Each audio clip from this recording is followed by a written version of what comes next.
Kothamangalam block പഞ്ചായത്തിലേക്ക് കൂടുതൽ seat വേണമെന്ന ആവശ്യം UDF-ൽ ഉന്നയിക്കാൻ കേരള കോൺഗ്രസ് തീരുമാനിച്ചു. ഇപ്പോഴത്തെ 2 സീറ്റ് കൂടാതെ 1 സീറ്റ് കൂടി ആവശ്യപ്പെടും. കീരമ്പാറ ബ്ലോക്ക് ഡിവിഷനിൽ റാണിക്കുട്ടി ജോർജിനെയും പോത്താനിക്കാട് ജില്ലാ പഞ്ചായത്ത് ഡിവിഷനിൽ ജോമി തെക്കേക്കരയെയും മത്സരിപ്പിക്കാനുമാണ് പാർട്ടിയിൽ ആലോചനയുള്ളത്. കോതമംഗലം ബ്ലോക്ക് പഞ്ചായത്തിൽ ഡിവിഷനുകളുടെ എണ്ണം 14-ൽ നിന്ന് 16 വർദ്ധിച്ചിട്ടുണ്ട്. ഈ സാഹചര്യത്തിലാണ് 1 സീറ്റ് കൂടി അധികമായി UDF-ൽ ആവശ്യപ്പെടാൻ കേരള കോൺഗ്രസ് തീരുമാനിച്ചിരിക്കുന്നത്. കഴിഞ്ഞ തവണ കീരമ്പാറയിലും കുട്ടമ്പുഴയിലുമാണ് പാർട്ടി മത്സരിച്ചത്. ഇതിൽ കീരമ്പാറയിൽ വിജയിക്കുകയും കുട്ടമ്പുഴയിൽ പരാജയപ്പെടുകയും ചെയ്തു. ഇത്തവണ 1 ഡിവിഷനിൽ കൂടി മത്സരിക്കാനാണ് പാർട്ടി ലക്ഷ്യമിടുന്നത്.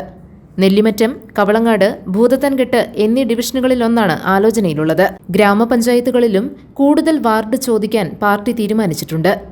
കഴിഞ്ഞ തവണ മത്സരിച്ച വാർഡുകളിലും ഡിവിഷനുകളിലും സ്ഥാനാർത്ഥി നിർണയ ചർച്ചകളും കേരള കോൺഗ്രസിൽ പുരോഗമിക്കുകയാണ്.